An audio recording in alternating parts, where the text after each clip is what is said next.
Hello, I'm Hayden Wayne. This is part 2. By the way, that was Olivia. And that was Olivia. This I wrote March 21st, 2012. It's from Barking at the Moon and Other Conversations with the Sun. When you consider what's going on today, right now, and the insanity of all of this. It's called Just to Set the Record Straight. For 3,000 years, Jerusalem has been a holy site for Jews since the days of King David.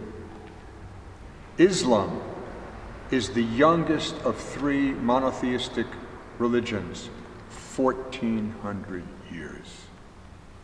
During the time of the Jahiliyyah period, known as the Days of Ignorance, or ignorance of divine guidance, or state of ignorance of the guidance from God, referring to the time before the revelation of the Quran to Muhammad, Arabs were pagans and worshiping idols such as Al-Uzza, equated with the Greek goddess Aphrodite and Roman goddess Venus, and the goddesses Alat and Al-Manat. In 638 CE, the Muslims captured Jerusalem from the Byzantines and built a mosque on the holy site of the Jewish temple ruin. If we recall in history, the Romans destroyed the temple in 76 AD. And the rioting that the Hebrews had against their oppressor, which was the Roman Empire, an ultimate dictatorship, by 135 AD, when Simon Bar Kokhba was killed,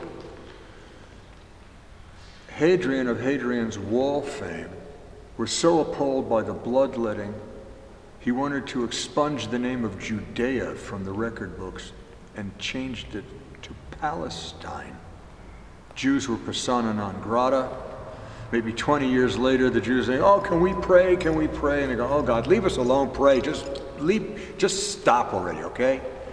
So that's already 135 AD to 155 AD. So we're talking about a presence that was already there.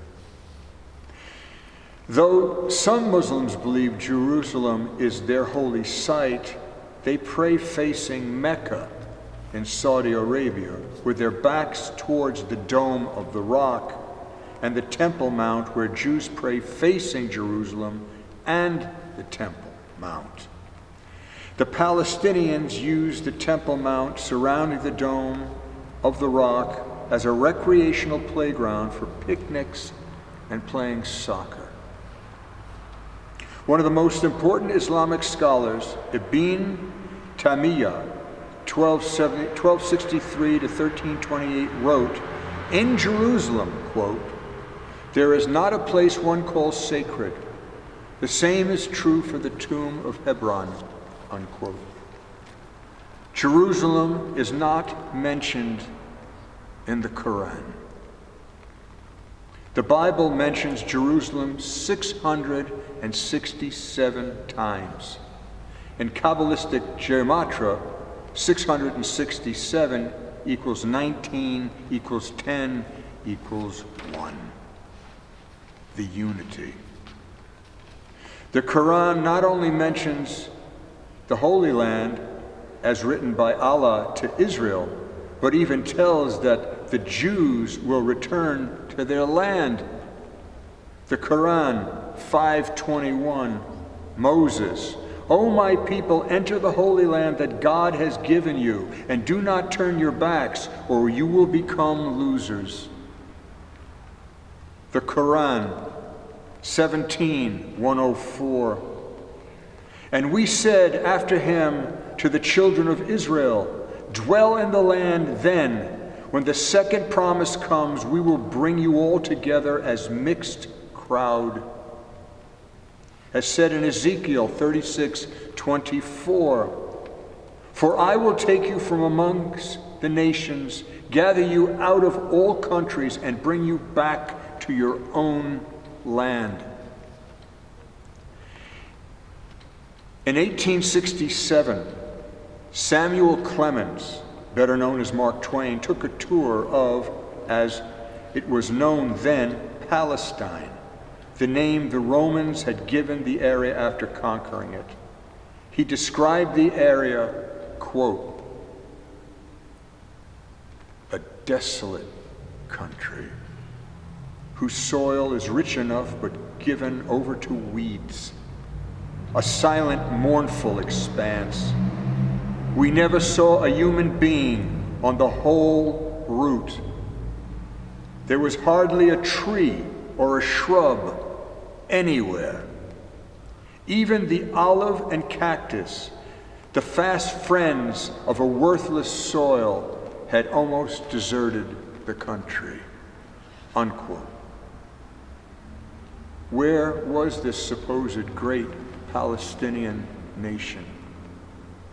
The Turks had taken control of the area around 700 years ago and ruled up until World War I, when the British took over. Because the British government was grateful to a Jewish chemist who figured out how to manufacture the explosive nitroglycerin from materials that existed in England, as well as the Jews who had bankrolled all the necessary research, they promised to give the Jews back their homeland.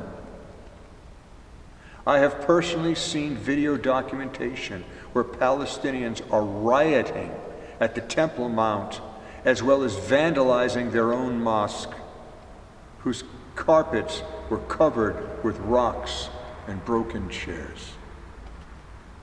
Is this how you treat a holy place? Out of the desolation of endless arid sand grew a most remarkable oasis of lush agriculture, employing technologies that could be used throughout all the deserts of the Arabian world, yet chosen not to. Instead of learning and sharing this knowledge and its resulting synergy, the single unifying consciousness is to destroy Israel. Israel is a jewel of consciousness where more Nobel Peace Prize laureates have emerged than from any other part of the world. History is truth, not revisionism. We are the Hudson River Poets. My name is Hayden Wayne.